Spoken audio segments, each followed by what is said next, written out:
లూకా శుభవార్త 2వ అధ్యాయము 17వ వచనం. వారు చూసి ఈ శిశువును గూర్చి తమతో చెప్పబడిన మాటలు ప్రచురం చేశారు. స్తోత్రము మహాగణ పరిశుద్ధుడ, మీ పాదాలకు లెక్కలేని స్తుతి స్తోత్రాలు. గడిచిన దినాలన్నీ ప్రభ, మీ ప్రేమను మీరు పొందటానికి మీరు చూపించిన కృపను బట్టి వందనాలు ప్రభా.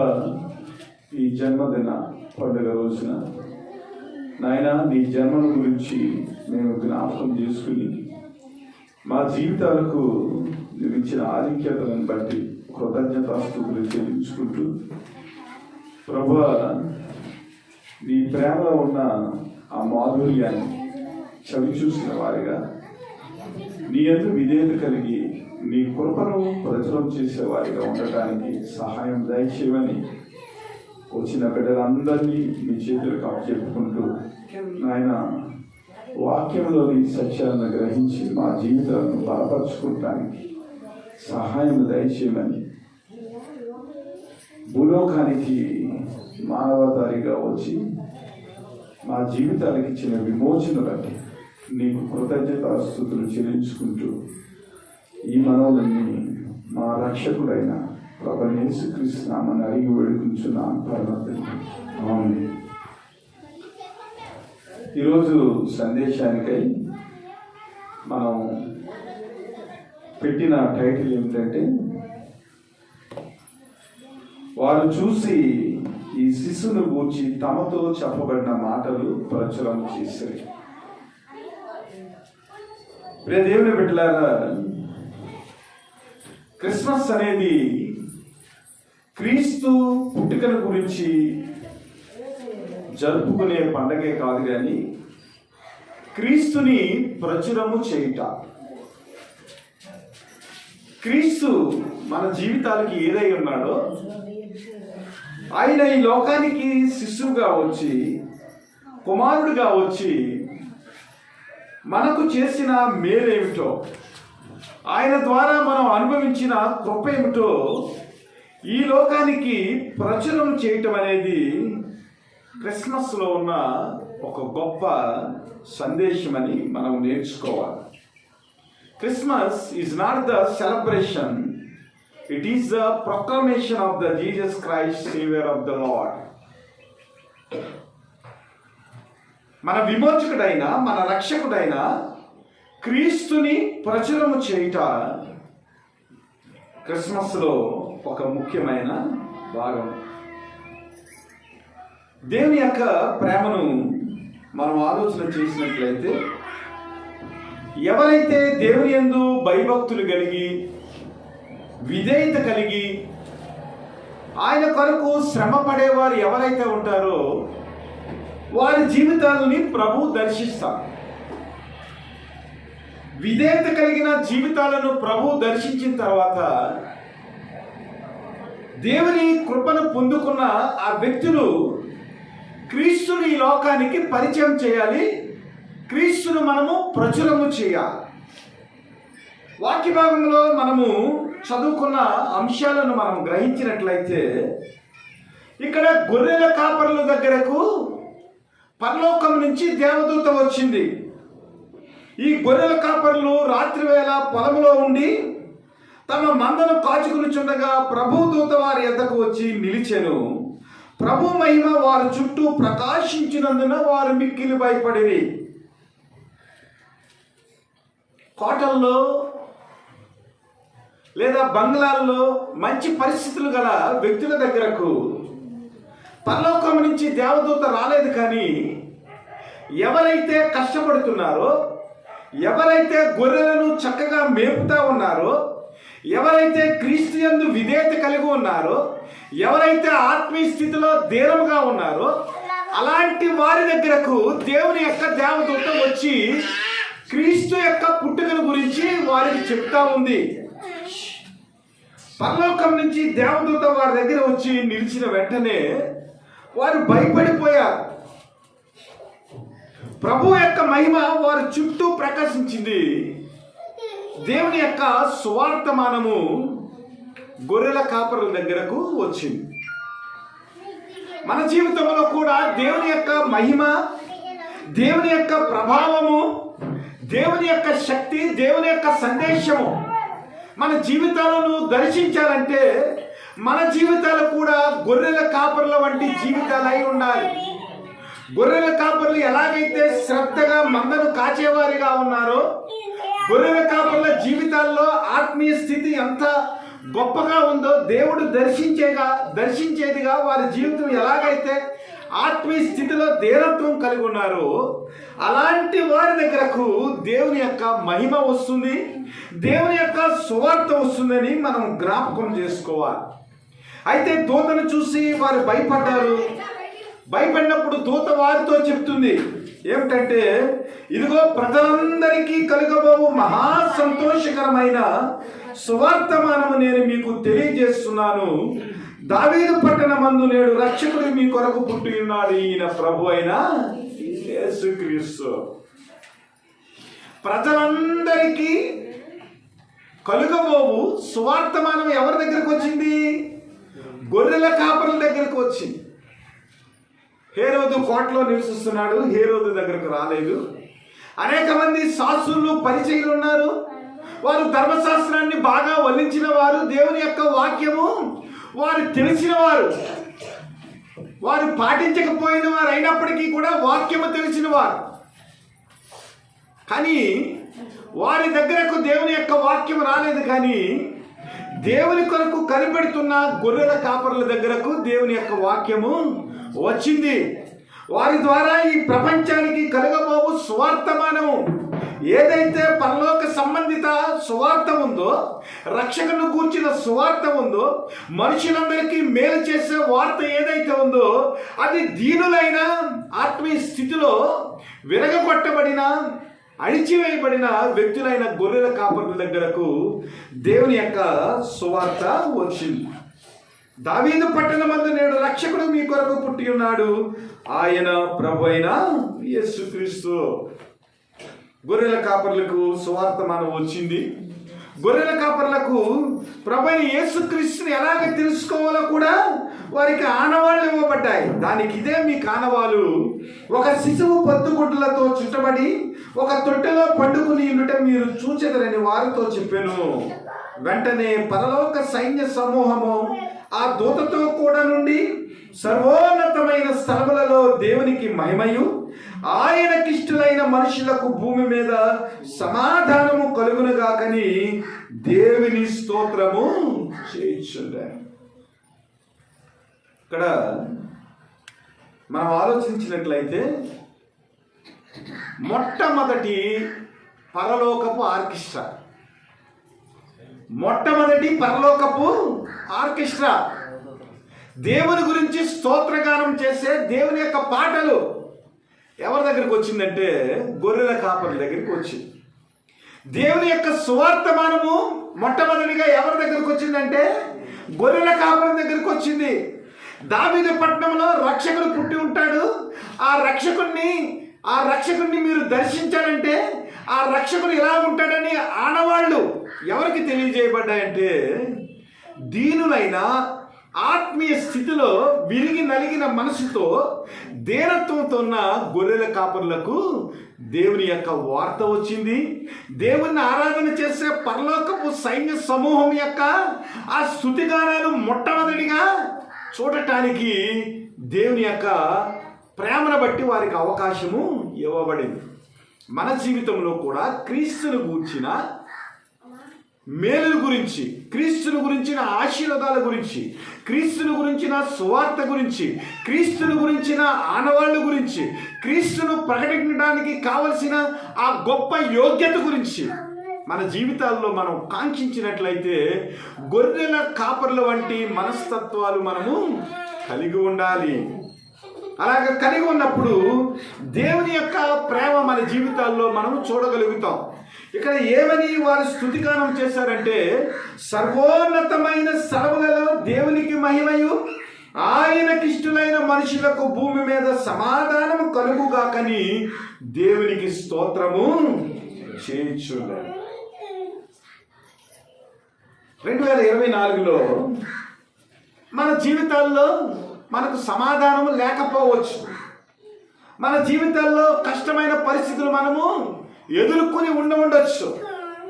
అయితే దేవుడు ఈ క్రిస్మస్లో మనకు ఒక గొప్ప వాగ్దానం ఇస్తున్నాడు, ఒక గొప్ప ఓదార్పు ఇస్తున్నాడు. అదేమిటంటే ఆయనకిష్టులైన మనుషులకు భూమి మీద సమాధానము కలుగుగా కానీ దేవునికి స్తోత్రము చేయించు.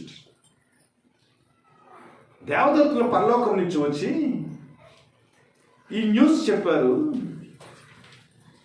ఈ న్యూస్ ఎందుకు చెప్పారంటే మన జీవితాల్లో శాంతి పొందుకోవాలని అనుకుంటాం, కానీ దేవుణ్ణి స్తుతించడానికి, దేవుణ్ణి ఆరాధించడానికి, ఆయన మహిమను మనం ప్రచురించటానికి, ఆయనకు ఇష్టమైన మనుషులుగా మనం జీవించటానికి ఎంతవరకు నేర్చుకుంటున్నామనేది ఇక్కడ దేవదూతలు పలికిన మాటల్లో, వారు స్తుతి చేసిన మాటల్లో, వారు ఆరాధించిన మాటల్లో మనం గమనించగలం.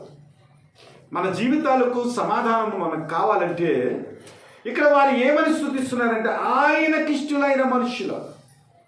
అనగా మన జీవితంలో ఆశీర్వాదం కావాలంటే, మన జీవితంలో సమాధానం కావాలంటే మనం ఏం చేయాలంటే ఆయనకు ఇష్టమైన మనుషులుగా మనము మన జీవితాలను ప్రభు దృష్టికి అంగీకారముగా చేసుకున్నప్పుడు దేవుని యొక్క ప్రేమను మనము చూడగలుగుతాం. రెండవదిగా మనం చూసినట్లయితే సర్వోన్నతమైన స్థలములలో, అంటే దేవునికి మహిమకరమైన స్థలములలో మనము నివసించే వ్యక్తులుగా ఉండాలి. దావీదు కీర్తన మొదటి కీర్తనలో మనం చూసినట్లయితే దేవుని యొక్క ప్రేమను మనం పొందుకునేదానికి ఎక్కడెక్కడ మనము ఏమి మాట్లాడాలో, ఎక్కడ కూర్చుండాలో, ఎక్కడ మన జీవితాన్ని కట్టుకోవాలో ప్రతిదీ కూడా 1వ కీర్తనలో ఆయన చెప్తా ఉన్నాడు. మన జీవితాలు ఫలించే జీవితాలుగా ఉండాలంటే, నీటి ఒడ్డున నాటబడిన మొక్కల వలె ఎప్పుడు కూడా వికసిస్తూ ఉండాలంటే, సారము కలిగి ఉండాలంటే, ఫలభరితమైన జీవితాలుగా మన జీవితాలు ఉండాలంటే మనం ఎక్కడ కూర్చోకూడదో, ఎక్కడ మాట్లాడకూడదో అక్కడ దావీదు కీర్తన 1వ అధ్యాయంలో మనం చూస్తూ ఉన్నాం. ఇక్కడ దేవదూతల గురించి మనం ఆలోచన చేసినప్పుడు వారు పాడిన స్తుతి గీతంలో ఏముందంటే సర్వోన్నతమైన స్థలములలో దేవునికి మహిమయు, ఆయనకిష్టులైన మనుషులకు భూమి మీద సమాధానము కలుగునుగాక. దేవుని యొక్క మహిమను మనం చూడాలంటే సర్వోన్నతమైన స్థలములలో మనము నివసించే వారిగా ఉండాలి.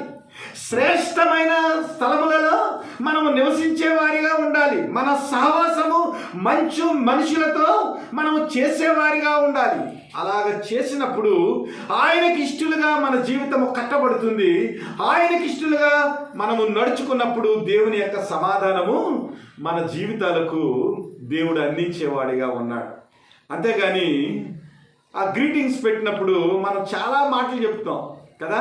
ప్రతి గ్రీటింగ్లో కూడా దేవుని యొక్క సమాధానం గురించి, జాయ్ గురించి, సంతోషం గురించి ప్రతి వారు గ్రీటింగ్స్ పెడతా ఉంటారు.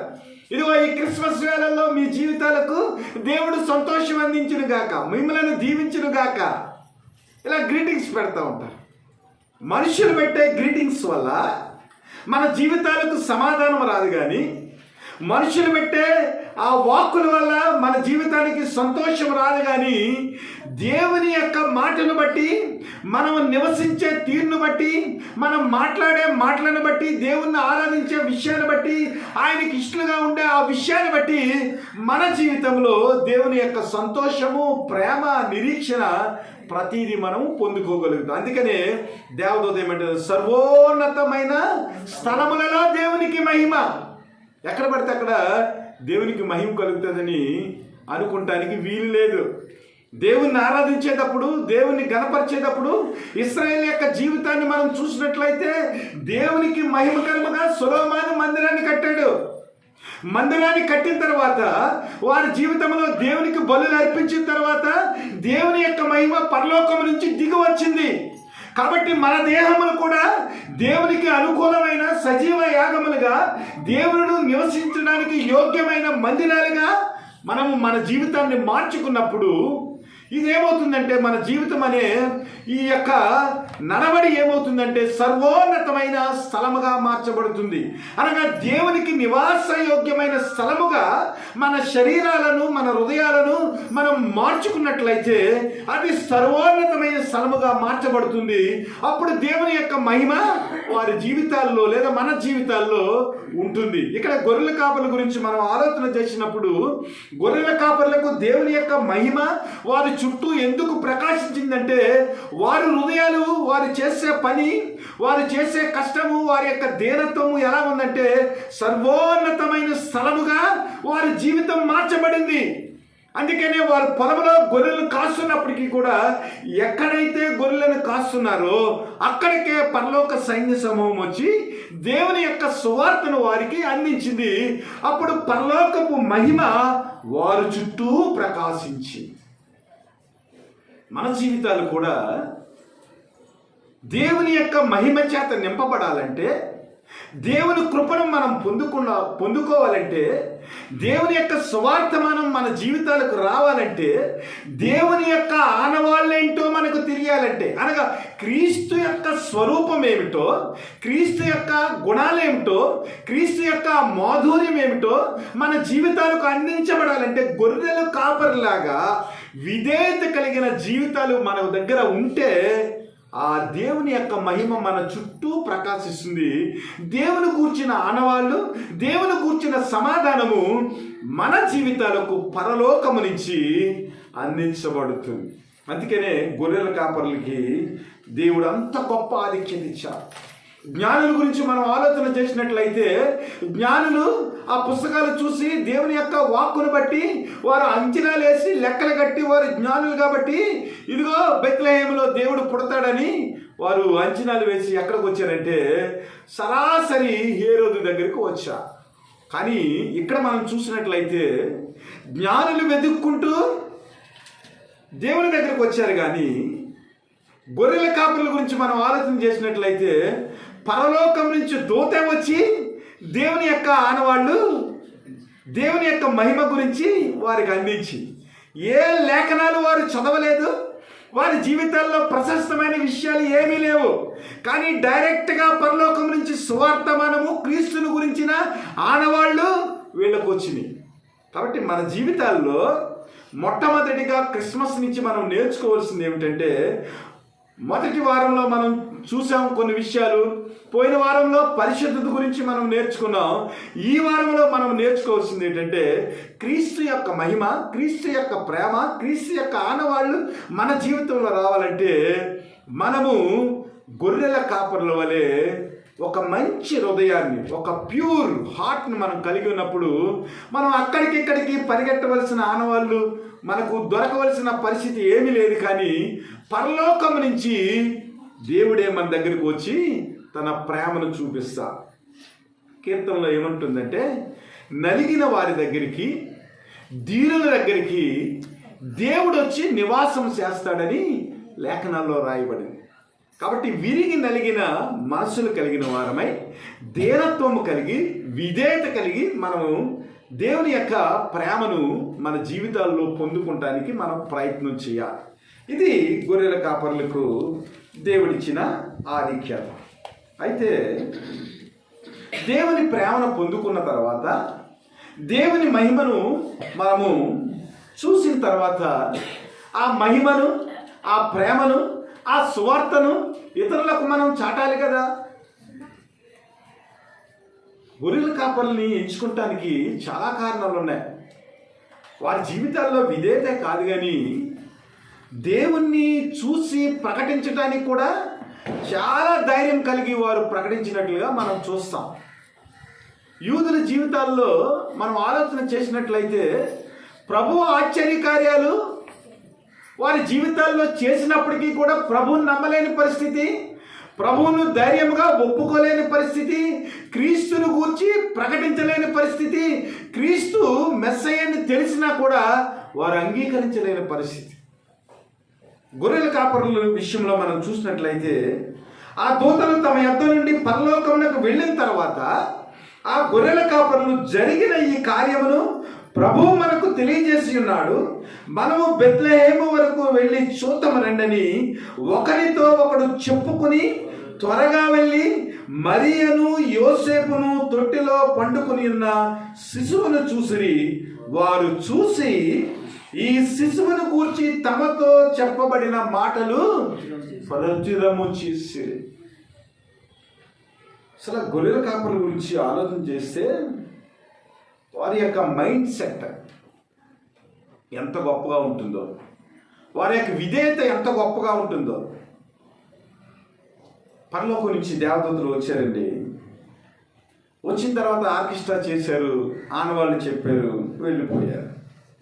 మరలా పరలోకం వెళ్ళిన తర్వాత ఆ గొర్రెల కాపర్లు ఈ జరిగిన కార్యమంతా కూడా ప్రభువే మనకు తెలియజేసి ఉన్నాడని నమ్మారు. దేవదూతలు వచ్చి చెప్పారు,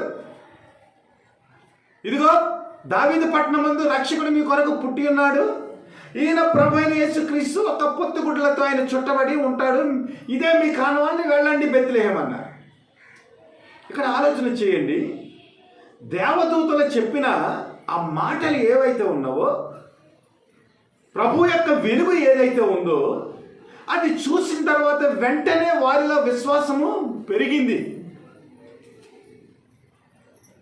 అక్కడ ఉన్న యోధా జనాంగం వారందరూ కూడా యేసు ప్రభు యొక్క కుటుంబానికి చెందిన వారు. కానీ యేసు ప్రభు అద్భుతాలు చేసినా కూడా వారు నమ్మలేదు. కానీ గొర్రెల కాపర్ల యొక్క విశ్వాసం గురించి, విధేయత గురించి మనం ఆలోచన చేసినట్లయితే దేవదూతలు వచ్చి దేవుని యొక్క సువార్తను గొర్రెల కాపర్లకు అందించారు. దేవదూతలు వెళ్ళిపోయిన వెంటనే వీరేం చేశారంటే, ఇది ప్రభు వల్ల జరిగిన కార్యము, ప్రభువే మనకు తెలియజేస్తున్నాడని వారు బెత్లెహేము వరకు వెళ్ళారు. వారు ఒక్కలే వెళ్ళారా, లేకపోతే అందరినీ కూడగట్టుకుని వెళ్ళారా? వాక్యం ఏమన్నదంటే, బెత్లెహేము వరకు వెళ్ళి చూద్దామరండని ఒకరితో ఒకడు చెప్పుకొని. 100 సార్లు చెప్తాం ఆరాధన 10:30 కాదు. ప్రతి వారము దేవుని యొక్క సన్నిధికి రావాలి. దేవుని సన్నిధికి వస్తే దేవుని యొక్క కృప మన జీవితాల్లో మనం పొందుకుంటాం. దేవుని యొక్క ప్రేమ ఏమిటో మనకు అర్థమవుతుందని పదే మనం చెప్తూ ఉంటాం. కానీ 2024లో ఎన్ని వారాలు మీరు ఆబ్సెంట్, వచ్చిన వారాల్లో 10 గంటలకి ఎంతమంది వచ్చారు, ఏ సమయానికి వచ్చారు, ఆరాధనకి ఎంతమంది పాల్గొన్నారో మీరు లిస్ట్ తయారు చేసుకోండి. పరలోకపు దేవదూతలు వెళ్ళిన వెంటనే ఒకరినొకరు చెప్పుకుని, ఇదిగో ప్రభు అయిన యేసుక్రీస్తు రక్షకుడు మన కొరకు దావీదు పట్టణమందు పుట్టి ఉన్నాడు, ఆయన పొత్తుగుడ్లతో చుట్టబడి ఉంటాడు ఒక తొట్టిలో. ఇదిగో పరలోక సైన్య సమూహము ప్రభువుని గురించి ఆరాధించి ఆనవాళ్ళు చెప్పి దేవుని యొక్క ప్రేమను మనం పొందుకుంటానికి ఈ ఆనవాళ్ళు ఇచ్చారని వెంటనే ఒకరినొకరు చెప్పుకుని బెత్లెహేము వరకు వెళ్ళి చూతము రండని. వారు పొలంలో ఉన్నారు, బెత్లెహేముకు చాలా దూరంలో ఉన్నారు. వారికి అందించబడిన వార్త పొలంలో అందించబడింది. కానీ వారు ఏం చేశారంటే, అక్కడి నుంచి ఒకరినొకరు కూడుకుని వారందరూ కలిసి బెత్లెహేం దగ్గరికి వచ్చి అక్కడ ఉన్న ప్రభువుని వారు చూశారు. త్వరగా వెళ్ళి, దేవుని బిడ్డలారా, సామెతల గ్రంథంలో ఏం రాయబడి ఉంటుందంటే, నన్ను ప్రేమించు వారిని నేను ప్రేమించేదను, నన్ను ప్రేమించు వారిని నేను ఆస్తికర్తలుగా చేసేదను. అబ్రహాము పెందల కడనే లేచి ఇస్సాకును తోడుకుని ఇస్సాకును బలి అర్పించటానికి ఆ కొండకెక్కి వెళ్ళిపోయాడు. అంటే ప్రభువునందు మన ఆసక్తి ఎంతవరకు ఉంటుంది? ప్రభువును చూసేదానికి, ప్రభువును దర్శించేదానికి, ప్రభు యొక్క ఆనవాళ్ళు మన జీవితంలో పొందుకునేదానికి, దేవుని ప్రేమ ఏమిటో, ఆ సువార్తలో ఉన్న సత్యం ఏమిటో తెలుసుకునేదానికి మనకు ఎంత ఆసక్తి కలిగి ఉంది. వారు ఒకరినొకరు కలుసుకున్నారు. తొందరగా వెళ్ళి మరియను యోసేపును తొట్టెలో పండుకుని ఉన్న శిశువును చూసి ఆలోచన చేయాలి. ప్రభు ప్రేమ మన జీవితాల్లో మనం పొందుకోలేకపోతున్నాం. ప్రభు యొక్క వెలుగును మనము మన జీవితాల్లో అనుభవించలేకపోతున్నాం. ఎందుకంటే దేవుని యందు మనకు ఆసక్తి లేదు. ప్రేమానందం గారు వచ్చి మన మీటింగ్స్లో ఒక సువార్త చెప్పారు. అదేమిటంటే, దేవుని యొక్క కార్యములను అశ్రద్ధగా చేయవాడు శాపగ్రస్తుడు. దాన్ని ఆయన ఏం చేశారంటే, దేవుని యొక్క కార్యములను శ్రద్ధగా చేయవాడు ఆశీర్వదింపబడినని చెప్పాడు. మన జీవితాల్లో ప్రభువును దర్శించేదానికి మనం ఆసక్తి కలిగి ఉండాలి. ఎవరైతే ప్రభువునందు ఆసక్తి కలిగి ఉన్నారో, వాక్యమందు ఆసక్తి కలిగి ఉన్నారో, ప్రార్థన యందు ఆసక్తి కలిగి ఉన్నారో వారిని ప్రభువు దర్శిస్తాడు. ఎందుకంటే ప్రభువు వాక్యమై ఉన్న దేవుడు. ఆయన వాక్యమే కృపా సత్య సంపూర్ణుడుగా ఈ లోకానికి నరావతారిగా వచ్చిన దేవుడు. కాబట్టి ప్రొద్దున్నే లేచి ఎవరైతే త్వరగా ప్రభు యొక్క వాక్యాన్ని చదువుతారో, దాని గురించి ధ్యానం చేస్తారో, దాన్ని ఎవరైతే వల్లిస్తారో వారికి దేవుని యొక్క మహిమ ఉంటుంది. దేవుని యొక్క ప్రకాశాన్ని వారి జీవితాల్లో వారు పొందుకోగలుగుతారు. కాబట్టి దేవుని బిడ్డలారా, వారు త్వరగా వెళ్ళి మరియను యోసేపును తొట్టులో ఉన్న శిశువును వారు చూసినట్లుగా మనం చూస్తా ఉన్నాం. ప్రియ దేవుని బిడ్డలారా, దేవుని యొక్క ప్రేమ మన జీవితాల్లో ఒలకబోయి పడి ఉంటుంది. దేవుని యొక్క కృప మన జీవితాల్లో ఎప్పటికీ మనకు దగ్గరగానే ఉంటుంది. అయితే మనం అందుకునే దానికి ఎంత ఆసక్తి కలిగి ఉన్నామనేది ఈ రోజున మనం వేసుకోవలసిన ప్రశ్న. ఇక్కడ గొర్రెల కాపర్ల యొక్క విధేయతను మనం చూస్తా ఉన్నాం. అయితే ప్రభు అయిన యేసుక్రీస్తుని యోసేపును తొట్టిలో పండుకుని ఉన్న ఆ శిశువుని చూసిన తర్వాత వీరేం చేశారంటే, తమతో చెప్పబడిన మాటలు ప్రచురం చేసిరి. గొర్రెల కాపరులు తమతో చెప్పిన సంగతులను గూర్చి విన్నవారందరూ మిక్కిలి ఆశ్చర్యపడిరి. అయితే మరియా ఆ మాటలని తమ హృదయములో తలపోసుకొనుచు భద్రము చేసుకొనెను. అంతటా ఆ గొర్రెల కాపరులు తమతో చెప్పబడినట్లుగా తాము విన్నవాటిని కన్నవాటిని గూర్చి దేవుని మహిమను ప్రచురము చేయించు స్తోత్రము చేయించు తిరిగి వెళ్ళేది. శిశువుని చూశారు. శిశువుని చూసిన తర్వాత ప్రభువైన యేసుక్రీస్తు గురించి చెప్పబడిన మాటలన్నీ కూడా వారు ఏం చేశారంట? ప్రచురమ చేశారంట. మనం మొట్టమొదటిగా అనుకున్నాం, Christmas is not the celebration, it is the proclamation of Jesus Christ of the lord, Jesus Christ of the saviour. ప్రభువైన యేసుక్రీస్తు రక్షకుడిగా ఈ లోకానికి వచ్చాడు. దాని గురించి మనం ఏం చేయాలి? మనల్ని విమోచించిన యేసుక్రీస్తు, మనకు రక్షకుడుగా ఉన్న యేసుక్రీస్తు గురించి మనము ప్రచురము చేసేవారిగా ఉండాలి. ఇది మనము నేర్చుకోవాలి. వీరేం చేశారంటే, శిశువును గూర్చి తమతో చెప్పబడిన మాటలు ప్రచురం చేసిరి. ఆ గొర్రెల కాపరులు చెప్పిన మాటలు ఏమైతే ఉన్నావో వాటిని గూర్చి వారు ఏం చేశారంట? యేసుక్రీస్తు యొక్క తల్లిదండ్రులైన యోసేపు మరియా కూడా విని ఆశ్చర్యపోయారండి. అంటే యేసుక్రీస్తుని గురించి చెప్పబడిన మాటలు ఏమైతే ఉన్నావో అవి మరియమ్మకు యోసేపుకు కూడా చెప్పిన తర్వాత గొర్రెల కాపర్లు చెప్పిన మాటలను గూర్చి వారు కూడా విసిపోయారట. అంటే యోసేపుకు మరియమ్మకు తెలియని మాటలు కూడా యేసు ప్రభు గురించి గొర్రెల కాపర్లకు ఎవరు చెప్పారు? పరలోకం నుంచి వచ్చిన దేవదూతలు చెప్పారట.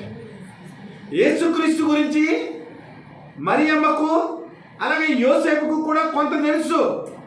ఎందుకంటే మరియ గర్భవతిగా ఉన్నప్పుడు ఇదిగో పరిశుద్ధాత్మ నిన్ను కమ్ముతుంది, ఈ లోకరక్షకుడు నీ గర్భాన్ని పుడతాడు, ఆయన ఇశ్రాయేలుని యుగయుగములు ఏలతాడని అనేక మాటలు చెప్పబడి ఉన్నవి. అలాగే యోసేపు కూడా ఇదిగో పరిశుద్ధాత్మ వల్ల మరియ గర్భము ధరించింది, ఆమె పరిశుద్ధాత్మ వల్ల శిశువును కంటదని యోసేపు కూడా కొంత సమాచారము దేవదూతలు ఇచ్చారు. కానీ వాటిని మించిన సువార్త యేసుక్రీస్తుని గురించి పొలములో ఉన్న గొర్రెల కాపర్లకు వచ్చినది. వారికి ఏదైతే సువార్త వచ్చిందో ఆ సువార్తను యోసేపుకు మరియమ్మకు కూడా వారు చెప్పారు. గొర్రెల కాపర్లు చెప్పిన సువార్తను గురించి విన్నప్పుడు మరియా యోసేపులు కూడా ఆశ్చర్యపోయారట. ఆశ్చర్యపోవటమే కాదు కానీ గొర్రెల కాపర్లు క్రీస్తుని గూర్చి ఏదైతే చెప్పారో దాన్ని తమ హృదయములో భద్రపరుచుకున్నారంట. చూడండి, గొర్రెల కాపరులు తమతో చెప్పిన సంగతుల గూర్చి విన్న వారందరూ మిక్కిలి ఆశ్చర్యపడి, అయితే మరియా ఆ మాటలన్నీ తన హృదయములో తలపోసుకొనుచు భద్రము చేసుకొనుచు ఉండాలి. ఈ ఆసక్తి మనకుందా? యేసును గూర్చిన మాటలు తలపోసుకొనుచు భద్రము చేసుకున్నట్టు. కంఠస్థ వాక్యాలు ఒక 10 అప్పచెప్పమని ఇప్పుడు అందరినీ లేపి ఒక్కొక్కరిని అడిగాను అనుకోండి, ఎంతమంది కంఠస్థ వాక్యములు ప్రభు గురించి చెప్పగలరు? 54 వారాలు మెసేజ్లు దేవుని గురించి సందేశాలు మనం విన్నామండి. ఈ 4 వారాల్లో క్రీస్తుని గురించిన సందేశం ఏమిటని మనల్ని ఇక్కడ ఉన్న వాళ్ళు అడిగామనుకోండి, ఎంతమందికి గుర్తుంటుంది? దేవుని గురించిన ఆసక్తి, దేవుని వాక్యమును గురించిన ఆ ప్రేమ మన జీవితాల్లో భద్రపరుచుకునేదానికి మనం ప్రాక్టీస్ చేయాలి. మరియా యోసేపులు యేసుక్రీస్తుని గురించిన తలంపులను వారు తలపోసుకొనుచు తమ హృదయములలో భద్రం చేసుకునేది. అందుకనే ఈ రోజున మరియమ్మ గారి గురించి, యోసేపు గారి గురించి మనం తలపోసుకుంటున్నాం. వారి జీవితాల గురించి మనం ఆలోచన చేస్తున్నాం. వారి జీవితాల గురించి మనం నేర్చుకోగలుగుతున్నాం. గొర్రెల కాపరుల జీవితాలు, వారి జీవితంలో ఉన్న విధేయత, వారి ఆసక్తిని గురించి మనం నేర్చుకోగలుగుతున్నాం. వారు దేవుని యొక్క ధర్మశాస్త్రాన్ని చదివి ఉండరు, కానీ యేసుక్రీస్తు గురించి పరలోకం నుంచి ఏదైతే చెప్పబడిందో ఆ వార్తను ఇతరులకు అందించటంలో వారు ఏం చేశారంటే మంచి నైపుణ్యం కలిగిన వ్యక్తులుగా మనకు కనబడుతూ ఉన్నారు. వారు చెప్పిన సువార్తను బట్టి అక్కడున్న ప్రజలు ఆశ్చర్యపోయారంట. శిశువును కన్నా మరియా తండ్రి అయిన యోసేపు కూడా ఆశ్చర్యపోయారంట. దేవుని బిడ్డలారా, గొర్రెల కాపరులు తమతో చెప్పబడినట్లుగా తాము విన్న వాటిని, కన్న వాటిని గూర్చి దేవుని మహిమపరచుచు స్తోత్రము చేయుచు తిరిగి వెళ్ళేది. ఇక్కడ చాలా ముఖ్యమైన విషయం ఏమిటంటే, గొర్రెల కాపరులు తమతో చెప్పబడినట్లుగా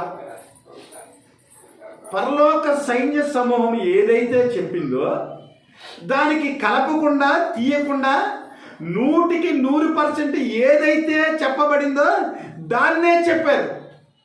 ఈ రోజున బోధకుల గురించి మనం చూసినట్లయితే ప్రభు చెప్పని విషయాలను కూడా చెప్తున్నారు బోధకులు. ప్రభు చెప్పిన విషయాలను కొన్ని చెప్పటం లేదు.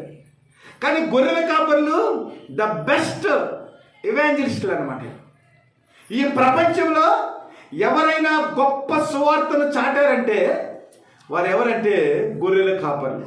ప్రభు ఏదైతే చెప్పాడో దానినే చెప్పారు వారు. గొర్రెల కాపరులు తమతో చెప్పబడినట్లుగా తాము విన్న వాటిని, కన్న వాటిని గూర్చి దేవుణ్ణి మహిమపరచుచు స్తోత్రము చేయుచు తిరిగి వెళ్ళి. ఏదైనా వనంలో సాతాను హవ్వను ప్రేరేపించి అడిగింది. ప్రభు ఒకటి చెప్పాడు, హవ్వ ఒకటి చెప్పింది. ఇదిగో నేను తినొద్దన్న పండు మీరు తిన్న తక్షణమే నిశ్చయముగా మీరు చచ్చేదనని చెప్పారు. దేవుని యొక్క వాక్యం అలాగే చెప్తే సాతాను దగ్గరికి వెళ్ళిన తర్వాత హవ్వమ్మ గారు ఇంకోలాగా చెప్పింది. ఈరోజున ఏమవుతుందంటే దేవుని యొక్క వాక్యము రకరకాలుగా వెళ్ళిపోతుంది. మనుషుల యొక్క మనసులను మార్చేదిగా కాకుండా మనుషుల యొక్క మనసులను తప్పుదోవ పట్టించేదిగా ఈ రోజున వాక్యం చెప్పే బోధకులు ఉన్నారు. కానీ మొట్టమొదటి బోధకులు అలాంటి వారు కారు. అపోస్తుల కార్యంలో మనం చూసినప్పుడు పేతురు కానీ, యోహాను కానీ, ఆంద్రేయ కానీ 12 మంది శిష్యులను మనం గూర్చి చెప్పినప్పుడు వారు ఉన్నది ఉన్నట్లుగా ప్రభు వారికి ఏదైతే బోధించాడో దాన్నే చెప్పారు. ఇక్కడ గొర్రెల కాపరులు కూడా తమతో చెప్పబడినట్లుగా వారు విన్న వాటిని గూర్చి కన్న వాటిని గూర్చి దేవుణ్ణి మహిమపరుస్తూ స్తోత్రము చేయించు తిరిగి వెళ్ళిరి. మన జీవితాలు కూడా ప్రభు ఏదైతే చెప్పాడో దాన్ని చెప్పేవారిగా మనం ఉన్నామా, లేదంటే ప్రభు చెప్పని విషయాలను మనము చెప్పేవారిగా ఉన్నామా? దేవుని యొక్క వాక్యము చాలా సున్నితమైంది. దీన్ని లోకపరంగా మనం బోధించాలంటే అనేక కథలతో విమర్శించి బోధించవచ్చు. మనకు అలాంటి వాక్యం అవసరం లేదు. దేవుని వాక్యం ఏదైతే చెప్పిందో, దేవుని యొక్క ప్రేమ ఏదైతే ఉందో దాన్ని ఉన్నది ఉన్నట్లుగా ఈ మానవాళికి చెప్పేవారిగా మనము ఉండాలి. సొంత ప్రయోజనాల కొరకు సొంత ఆలోచనలను అనుసరించి బోధ చేసేవారిగా మనం ఉండకూడదు. మనం ఏదైతే విన్నామో, ఏదైతే కన్నామో, ఏదైతే ప్రభు మనకు సందేశం ఇచ్చాడో ఆ సందేశాన్ని ఇతరులకు అందించేవారిగా మనము ఉండాలనేది ఈ గొర్రెల కాపరులను బట్టి మనము అర్థం చేసుకోవాలి. గొర్రెల కాపరుల జీవితాల్లో మనము లోతుగా ఈ వాక్యాన్ని పదేసార్లు మనం చదివినప్పుడు అనేక విషయాలు గొర్రెల కాపరుల జీవితాల నుంచి మనం తెలుసుకోగలుగుతాం. వారు తిరిగి వెళ్ళిరి, దేవుని స్తోత్రము చేసిరి, దేవుని ప్రచురపరిచిరి, దేవుని మహిమపరిచిరి, దేవుని చూసేదానికి త్వరగా వెళ్ళిరి, ఒకరినొకరు కూడగట్టుకుని వెళ్ళిరి. ఎన్ని విషయాలు ఉన్నాయండి. మన జీవితాలను సరి చేసుకుంటానికి ఎన్ని విషయాలు దేవుడు గొర్రెల కాపరుల ద్వారా మనకి నేర్పిస్తున్నాడు.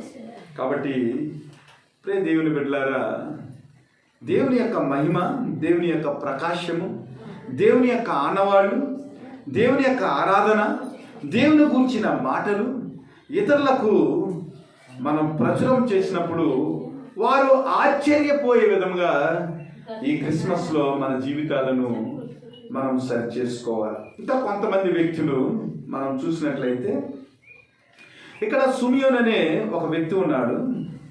27 నుంచి 33 వరకు మనం ఆలోచన చేసినట్లయితే, అంతటా ధర్మశాస్త్ర పద్ధతి చొప్పున ఆయన విషయమై జరిగించుటకు తల్లిదండ్రులు శిశువైన యేసువును దేవాలయంలోనికి తీసుకుని వచ్చినప్పుడు అతడు తన చేతులతో ఆయన ఎత్తుకుని దేవుణ్ణి స్తుతించుచు ఇట్లనెను, నాదా, ఇప్పుడు నీ మాట చొప్పున సమాధానముతో నీ దాసును పోలించుచున్నావు. అన్యజనులకు నిన్ను బయలుపరచుటకు వెలుగుగాను, నీ ప్రజలైన ఇశ్రాయేలుకు మహిమగాను, నీవు సకల ప్రజల ఎదుట సిద్ధపరిచిన నీ రక్షణ నేను కన్నులారా చూచితిని. యోసేపును ఆయన తల్లిను ఆయన గూర్చి చెప్పబడిన మాటలను విని ఆశ్చర్యపడు. యేసుక్రీస్తుని గురించి ఒక్కొక్కరికి ఒక్కొక్క స్వార్థమానం వచ్చింది. గొర్రెల కాపర్లకు కొంత సందేశం వచ్చింది, మరియకు కొంత సందేశం వచ్చింది, యోసేపుకు కొంత సందేశం వచ్చింది. ఈ సందేశం వచ్చిన వారి గురించి మనము ఆలోచన చేసినట్లయితే ప్రతి వారి జీవితంలో పవిత్రతను చూస్తున్నాం, విధేయతను చూస్తున్నాం. సుమియోను దగ్గరకు దేవుని వాక్యం వచ్చింది. సుమియోను గురించి రాయబడిన మాటలు ఏమిటంటే, యెరూషలేమునందు సుమియోను అనే ఒక మనిషి ఉన్నాడు. అతను నీతిమంతుడును భక్తిపరుడై ఉండి ఇశ్రాయేలు యొక్క ఆదరణ కొరకు కనిపెట్టువాడు. పరిశుద్ధాత్మ అతని మీద ఉండెను. అతడు ప్రభు యొక్క క్రీస్తును చూడక మరణము పొందడని అతనికి పరిశుద్ధాత్మ చేత బయలుపరచబడి ఉండాలి. చూసారా, దేవుని యొక్క సువార్త ఎవరికి వచ్చిందంటే, దేవుని రక్షణ కొరకు ఎవరైతే కనిపెడుతున్నారో, పరిశుద్ధాత్మ యొక్క శక్తిని ఎవరైతే పొందుకున్నారో, ఎవరైతే నీతిమంతులుగా ఉన్నారో, ఎవరైతే భక్తిపరులుగా ఉన్నారో వారికి దేవుని యొక్క సువార్త అందించబడింది. వారికి అందరికీ కూడా శిశువు వారికి పరిచయమైనట్లుగా చూస్తూ ఉన్నాం. ఇక్కడ చూసినట్లయితే శిశువును తొట్టిలో ఉండగానే వారు చూశారు.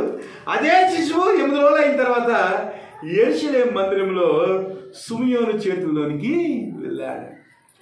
మన హృదయంలో ప్రభువైన యేసుక్రీస్తు యొక్క వెలుగు రావాలంటే ఈ క్యారెక్టర్స్ అన్నీ ఉండాలి.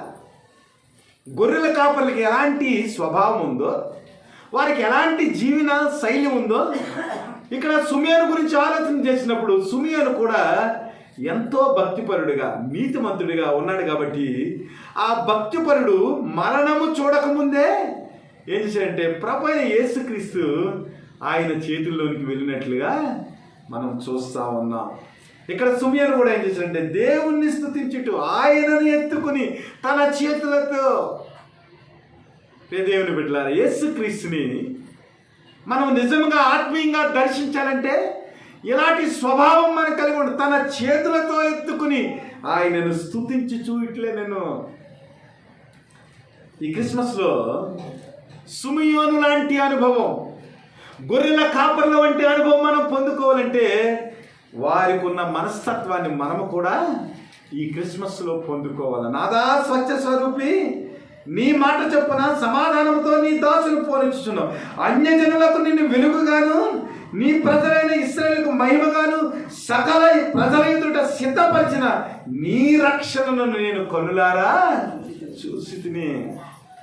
సిమియోను యొక్క మాటలు ఏంటో చూసి మరియా యోసేపులు ఆశ్చర్యపోయాడు. ఆయన గూర్చి చెప్పబడిన మాటలు విని ఆశ్చర్యపడి, అంటే యేసుక్రీస్తుని గురించి ఎంత గొప్పగా వారు మాట్లాడి ఉంటారో సిమియోను. కాబట్టి సిమియోను మాటలను చూసి, సిమియోను రక్షణ పలుకులను చూసి, శిశువుని ఎత్తుకుని సిమియోను చెప్పబడిన ఆ మాటలను చూసి యోసేపు మరియలు కూడా ఆశ్చర్యపోయారు. ఇంకా కిందకి మనం వచ్చినట్లయితే ఇక్కడ హన్నా అనే ఒక ప్రవక్తి ఉంది. ఆమె కన్యత్వం మొదలుకుని 7 ఏళ్ళు పెనిమిడితో సంసారం చేసి బహుకాలము గడిచినది. 74 సంవత్సరములు విధవరాలయండి దేవాలయమును విడుక ఉపవాస ప్రార్థనలతో రేయి పనులు సేవ చేస్తుండేను. ఆమె కూడా ఆ గడియలోనే లోపలికి వచ్చి దేవుని కొనియాడి యెరూషలేములో విమోచన కొరకు కనిపెట్టుచున్న వారందరితో ఆయనను గూర్చి మాట్లాడుచుండెను. ఈమె కూడా 84 సంవత్సరాల నుంచి దేవాలయాన్ని కనిపెట్టుకుని ఉంది కాబట్టి దేవుణ్ణి దర్శించగలిగింది. ఆమె కూడా ఏం చేసిందంటే దేవుణ్ణి కన్నులారా చూసి ఆయన గూర్చి మాట్లాడుచుండెను. ఆమె కూడా అంతటా వారు ప్రభు ధర్మశాస్త్రము చొప్పున సమస్తము తీర్చిన పిమ్మట గలిలయలోని నజరేతును తమ ఊరికి తిరిగి వెళ్ళి. చూడండి, ప్రతి వారు కూడా దేవుణ్ణి దర్శించి మరలా వారు తిరిగి వెళ్ళిరి. మన జీవితాల్లో కూడా క్రీస్తును దర్శించి మనం ఏం చేయాలంటే ఈ లోకం నుంచి తిరిగి వెళ్ళేవారిగా ఉండాలి. సిమియోను క్రీస్తును దర్శించి ప్రభువు దగ్గరికి వెళ్ళినట్లుగా మనం చూస్తూ ఉన్నాం. దేవాలయాన్ని దర్శించి మరియా యోసేపులు తిరిగి తమ గృహానికి వెళ్ళినట్లుగా చూస్తాం. యేసుక్రీస్తును దర్శించి మళ్ళా గొర్రెల కాపరులు తమ పొలాలకు వెళ్ళినట్లుగా మనం చూస్తూ ఉన్నాం. ఈ క్రిస్మస్లో మనము కూడా క్రీస్తుని నిజముగా దర్శించి క్రీస్తును మన చేతులతో ఎత్తుకుని ఆ తొట్టెలో ఉన్న శిశువుని ఎలాగైతే గొర్రె కాపరులు చూసి ఆయన గురించి ప్రచురం చేసి తిరిగి వెళ్ళినట్లుగా మనం కూడా ఈ రోజున పరిశుద్ధాత్మను పొందుకుని క్రీస్తును దర్శించి తిరిగి నూతన సంవత్సరంలో ప్రవేశించే వారిగా మనం ఉండాలి. దేవుని బిడ్డలారా, చాలా గొప్ప సంగతులు ఉన్నాయి. క్రీస్తుని గురించి ఆనవాళ్ళు మనకి ఎంతవరకు మన జీవితంలో మనం తలపోసుకుంటున్నాం, ఎంతవరకు పరిశుద్ధాత్మను మనం పొందుకున్నాం, ఎంతవరకు పరిశుద్ధాత్మను పొందుకున్న తర్వాత మన జీవిత అనుభవాలను మన సాక్ష్యాలను ఇతరులకు క్రీస్తుని గురించి చెప్పగలగలుగుతున్నాం. ఈ విషయాలన్నీ కూడా మనము జ్ఞాపకం చేసుకోవాలి. మన జీవితంలో పరిశుద్ధాత్మ అనుభవం లేకుండా, మన జీవితాల్లో ప్రభువుని మనం స్పృశించకుండా, మన జీవితాల్లో ప్రభు యొక్క ప్రేమను మనం అనుభవించకుండా ఈ లోకానికి క్రీస్తును పరిచయం చేయాలంటే సాక్ష్యం లేని జీవితాల ద్వారా క్రీస్తును పరిచయం చేయటము అది ఎందుకు పనికిరాని మాటలుగా మిగిలిపోతూ ఉంటాయి. వీరందరూ కూడా సాక్ష్యము కలిగిన జీవితాలు వారి జీవితంలో జీవించారు కాబట్టి ప్రభువుని దర్శించగలిగారు. ప్రభు వారు చెప్పిన మాటల గురించి ఇతరులు ఆశ్చర్యపోయారు.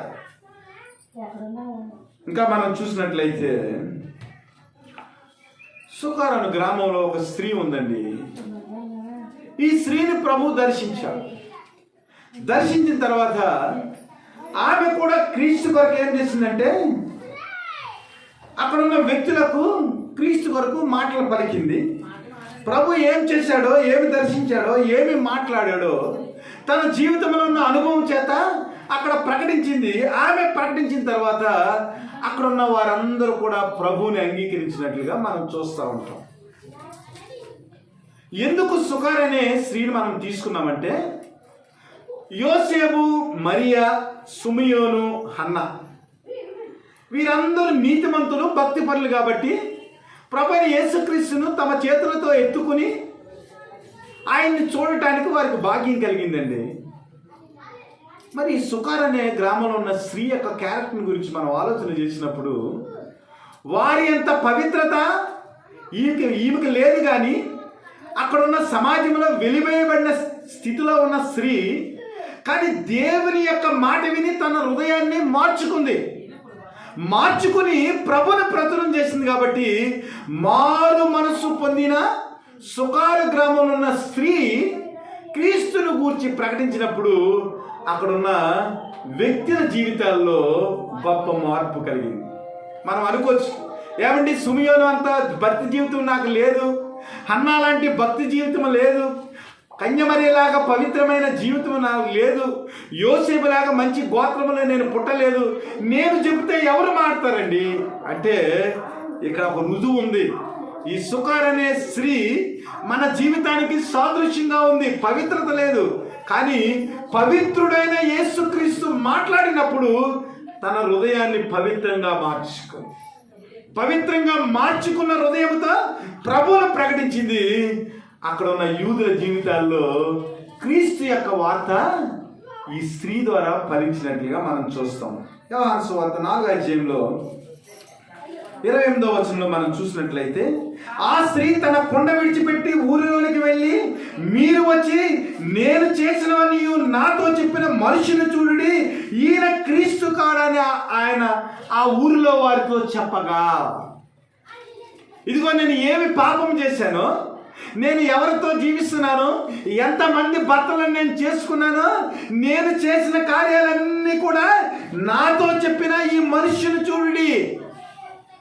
ఇదిగో ధర్మశాస్త్రంలో ఏదైతే ప్రకటింపబడిందో, లేఖనాల్లో ఏదైతే ప్రకటింపబడిందో, ఆ మనుష్యుడు ఈయనే, నాతో మాట్లాడిన క్రీస్తు ఈయన కాడా? మీరు మెస్సయ్య కొరకు ఎదురు చూస్తున్నారు, మెస్సయ్య రాజ్యం వస్తుందని మీరు చూస్తున్నారు, కానీ మనతో మాట్లాడుతూ మనతో ఆయన సహవాసం చేస్తున్నాడు, కానీ ఆయనను క్రీస్తుగా మీరు పరిగణించలేకపోతున్నారు, క్రీస్తుగా మీ హృదయాల్లో మీరు స్వీకరించలేకపోతున్నారు.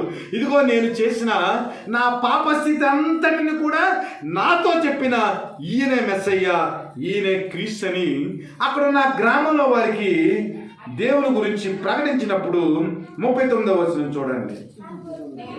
నేను చేసినవన్నీ నాతో చెప్పినని సాక్ష్యం ఇచ్చిన ఆ స్త్రీ యొక్క మాటను బట్టి ఆ ఊరిలోని సమరయుల్లో అనేకులు ఆయన యందు విశ్వాసం ఉంచిరి.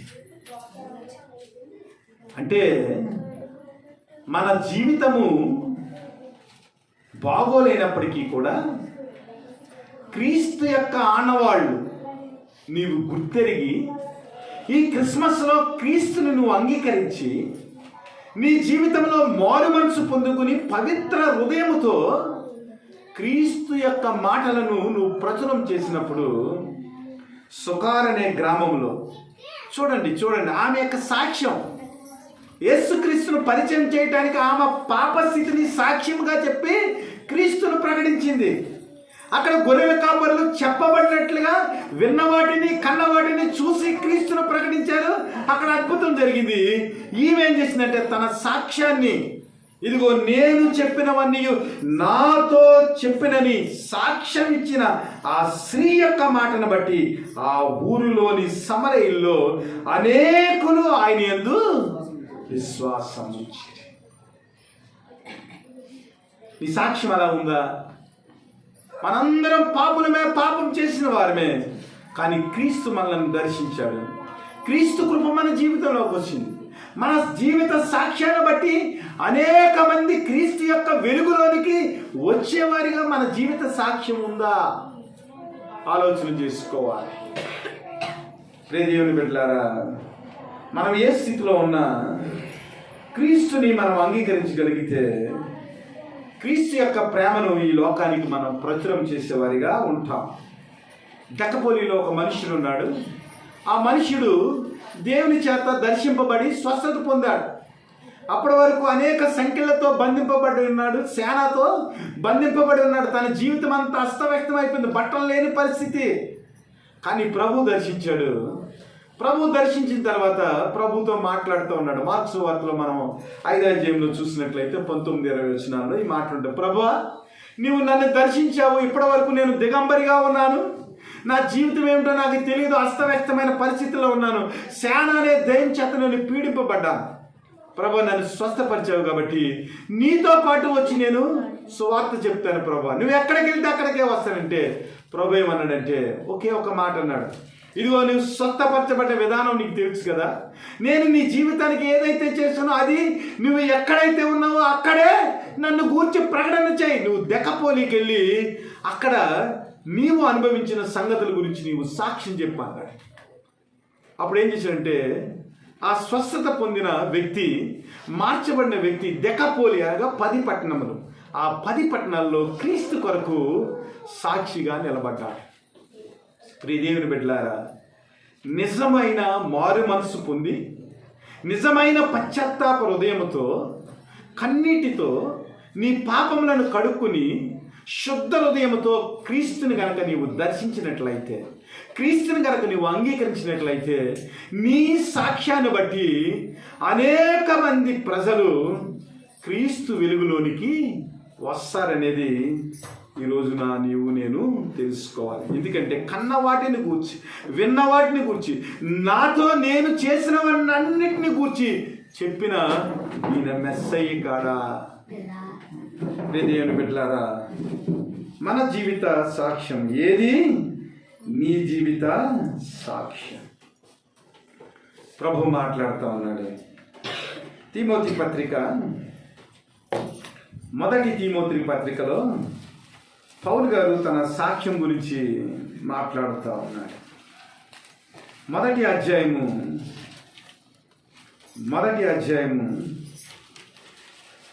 15-16 వచనాలు. పాపులను రక్షించుటకు క్రీస్తు యేసు లోకమునకు వచ్చిన వాక్యము నమ్మదగినదియు పూర్ణ అంగీకారమునకు యోగ్యమైనది అయి ఉన్నది.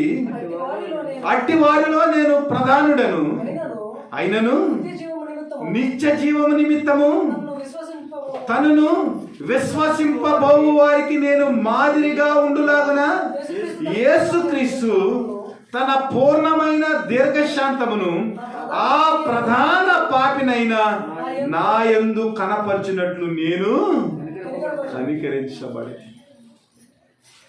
పరిశుద్ధుడిగా తన సాక్ష్యాన్ని చెప్పటం లేదు. సుకారను గ్రామంలో స్త్రీ ఎలాగైతే చెప్పిందో అదే మాటలు పరిశుద్ధుడైన పౌలు చెప్తా ఉన్నాడు. పాపులను రక్షించుటకు యేసుక్రీస్తు ఈ లోకమునకు వచ్చిన వాక్యము నమ్మదగినది, పూర్ణ అంగీకారమైనది, యోగ్యమైనది. దావీదు పట్టణమందు రక్షకుడు మీ కొరకు పుట్టి ఉన్నాడు. ఈయన లోకాన్ని రక్షించేవాడు. మన పాపముల కొరకు ఆయన కలువరిగిల్లో బలైన వాడు, బలి అర్పణగా మన కొరకు వచ్చాడు. తానే పాపముగా చేయబడ్డాడు. ఇదిగో, ప్రధాన పాపినైన నేను నా పాపము నిమిత్తము నేను పాపము చేస్తూ ఉండగా ఆయన ఏం చేశాడంటే చాలా కనికరముతో, పూర్ణమైన దీర్ఘశాంతముతో నా కొరకు కనిపెట్టి ఆయన ప్రేమను నా జీవితంలో ఆయన ఒలకబోసాడు. ఆ నిత్య జీవాన్ని నాకు ఇచ్చాడు. నేనందరికీ మాదిరిగా ఉండిలాగున ఆ నిత్య జీవం యొక్క కృప ఏమిటో ఇతరులకు నేను ప్రచురము చేయ నిమిత్తము ప్రధాన పాపినైన నా కొరకు ఆయన దీర్ఘశాంతాన్ని వహించి నన్ను రక్షించాడు. ఏమిటంటే అది పాపులను రక్షించుటకు క్రీస్తు యేసు ఈ లోకమునకు వచ్చాడనే ఆ వాక్యము అది ఆమోదయోగ్యమైనది, పూర్ణ అంగీకారమైనది, నమ్మదగినది. ఎందుకంటే అది నా జీవితంలో జరిగేది. ప్రధాన పాపినైన నన్ను రక్షించాడు, నశించిన దాన్ని వెదక రక్షించడానికి ఆయన వచ్చాడనే ఆ వాక్యము నా జీవితంలో జరిగినది. నేనే ప్రధాన పాపిని, నన్ను ఓర్చుకున్నాడు, నన్ను రక్షించాడు. కాబట్టి దావీదు పట్టణమందు నేడు రక్షకుడు మీ కొరకు పుట్టి ఉన్నాడు. ఆయనే ప్రభు అయిన యేసుక్రీస్తు. ఆయన ద్వారానే నీ పాపానికి క్షమాపణ, ఆయన ద్వారానే నీ జీవితానికి సమాధానం. కాబట్టి నీ మనస్సును మార్చుకుని నువ్వేం చేయాలంటే ఆయనకి ఇష్టడైన మనుషులుగా మారాలి. పౌలు జీవితం చాలా దుర్భరమైన జీవితం, సంఘాన్ని హింసించిన జీవితం, సంఘాన్ని అనేక రకాల శ్రమలు పెట్టిన జీవితం. కానీ ప్రభు ఓర్చుకున్న తర్వాత, ప్రభు కనికరించిన తర్వాత దేవుని యొక్క భక్తుడిగా, దేవుని యొక్క ప్రేమను ప్రచురం చేసే వ్యక్తిగా, ఒక మాదిరిగా ఆయన మన జీవితాలకు నిలబడిన వ్యక్తిగా ఉన్నాడు. సుకారు గ్రామంలో స్త్రీ ఒక మాదిరిగా మన జీవితాలకు నిలబడ్డాడు. పవిత్రులైన గొర్రెల కాపర్లు సుమయోను, హన్న, వీరందరూ కూడా ఒక మాదిరిగా మనకు దేవుని యొక్క ప్రేమని లోకానికి ప్రచురం చేసేవారిగా ఒక మాదిరిని చూపించారు. ఇంకా మనం ఫైనల్గా చూసినట్లయితే చాలా విషయాలు ఉన్నవి. మొదటి యోహాను పత్రిక మొదటి వచనము మొదటి నుంచి, జీవవాక్యమును గూర్చినది ఆది నుండి ఏది ఉండెనో, మేమేది వింటుమో, కనులారా ఏది చూతుమో, ఏది నిదానించి కనుగొంటుమో, మా చేతులు దేన్ని తాకి చూసినో అది మీకు తెలియజేస్తున్నాము. ఆ జీవము ప్రత్యక్షమైనను తండ్రి వద్ద నుండి ఉండి మాకు ప్రత్యక్షమైన ఆ నిత్య జీవమును మేము చూసి ఆ జీవమును గురించి సాక్ష్యం ఇచ్చుచు దానిని మీకు తెలియపరచుచున్నాము అంటున్నాడు. యేసుక్రీస్తుతో 3.5 సంవత్సరాలు వారు జీవించారు. యేసుక్రీస్తు శిశువుగా ఉన్నప్పుడు హన్న, సుమియోను వారందరూ హత్తుకున్నారు. కానీ యేసుతో నడిచిన అనుభవం యోహాను ఏంటంటే, యోహానుకున్న ఒక గొప్ప ఆధిక్యత ఏంటంటే దేవుని రొమ్మును ఆనుకుని ఉన్న శిష్యుడంట. అంటే దేవుని యొక్క హృదయ స్పందన ఏదైతే ఉందో ఆ హృదయ స్పందనను తన జీవితంలో అనుభవించిన వ్యక్తి యోహాను. అందుకనే యోహానికి పరలోకపు దర్శనం వచ్చింది. పరలోకం ఎలా ఉంటుందో భవిష్యత్తును గూర్చిన వాక్కు యోహాను ద్వారా ప్రకటనలో మనం చూస్తూ ఉన్నాం. ఈ లోకం యొక్క గతి ఏమైపోతుందో, ప్రభువుని నమ్ముకున్న వారు పరలోకంలో ఎలాగ ఉంటారో, ప్రభువుని నమ్ముకోలేని వారు నరకంలో ఎలాగ తోయబడతారో, మొత్తము భవిష్యత్తు అంతా కూడా ఎవరికి వచ్చిందంటే యేసుక్రీస్తు యొక్క రొమ్మును ఆనుకుని ఉన్న శిష్యుడైన యోహానుకు వచ్చింది. మనము కూడా వాక్యాన్ని హత్తుకునేవారిగా, వాక్యాన్ని ధ్యానించేవారిగా, వాక్యాన్ని తలపోసుకునేవారిగా, వాక్యాన్ని మన హృదయంలో భద్రము చేసుకునేవారిగా ఉంటే దేవుని యొక్క ప్రత్యక్షత మనకు వస్తుంది, దేవుని యొక్క మహిమ ప్రకాశం మనకు వస్తుంది. ఆ వచ్చిన మహిమ ప్రకాశాన్ని ప్రచురము చేసేవారిగా మనము ఉండాలి. ఇక్కడ యోహాను గారు కూడా మాట్లాడుతాం జీవవాక్యమును గురించి. ఆది నుండి ఏది ఉండెనో, ఏది వింటిమో, ఏది కనులారా చూచితమో, ఏది నిదానించి కనుగుంటిమో, మా చేతులతో దేన్ని తాకి చూచితమో అది మీకు తెలియజేస్తున్నాము. ఆ జీవము ప్రత్యక్షమాయను, తండ్రి యొద్ద నుండి మాకు ప్రత్యక్షమైన ఆ నిత్య జీవమును మేము చూసి ఆ జీవమును గురించి సాక్ష్యం ఇచ్చుచు దాన్ని మీకు తెలియపరచుచున్నాం. ఈ అనుభవంలోనికి మనం ఎప్పుడు వస్తాం? క్రీస్తును తాకి చూసే అనుభవం, క్రీస్తును చేతులతో ఎత్తుకునే అనుభవం, క్రీస్తును కల్లారా ఆ పశువుల పాకలో తొట్టెలో పడి ఉన్న ఆ శిశువును చూసిన ఆ అనుభవం మన జీవితంలో ఎప్పుడు వస్తుంది?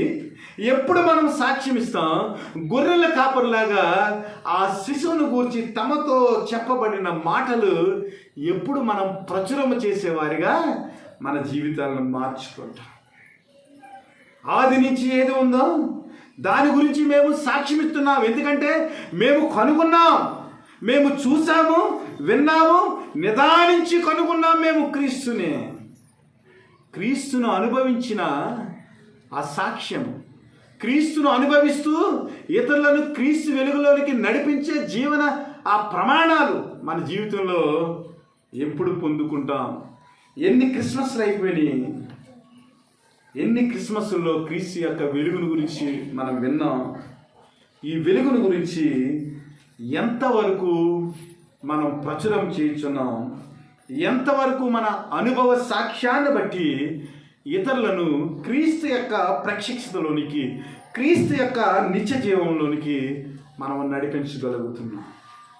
ప్రియదేవుని బిడ్డలారా, ప్రసాద్ గారు అన్నట్లు, ఏది నీ జీవిత సాక్ష్యం, ఎందాక నీ జీవిత పైన. వారందరూ దేవుని గురించి చెప్పారు, మాట్లాడారు. తిరిగి వారు ఏం చేశారంటే వారి వారి గృహాలకు తిరిగి వెళ్ళినట్లుగా మనం చూస్తూ ఉన్నాం. మరి నీ జీవిత సాక్ష్యం ఎంతవరకు, నీ జీవిత పయనము ఎంతవరకు? క్రీస్తును ప్రకటించటంలో, క్రీస్తును అనుభవించటంలో, క్రీస్తును కనులారా చూడటంలో, క్రీస్తుని తాకటంలో, క్రీస్తుని ఎత్తుకునటంలో, క్రీస్తుని ముద్దు పెట్టుకుంటంలో, ఈ క్రిస్మస్లో నీ అనుభవం ఎంత, నీ సాక్ష్యం ఎంత? 2024లో మనం వేసుకోవాల్సిన ప్రశ్న, క్రీస్తుని గురించి మన జీవిత సాక్ష్యం ఎంత, మన జీవిత అనుభవం ఎంత, మన జీవిత ప్రచురము ఎంత? ప్రియదేవుని బిడ్డలారా,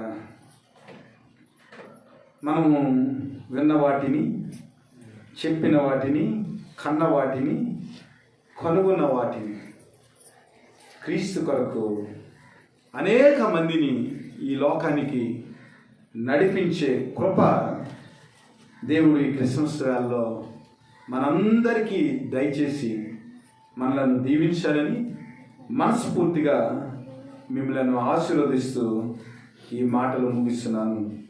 మీకందరికీ మరొకసారి క్రిస్మస్ శుభాలు.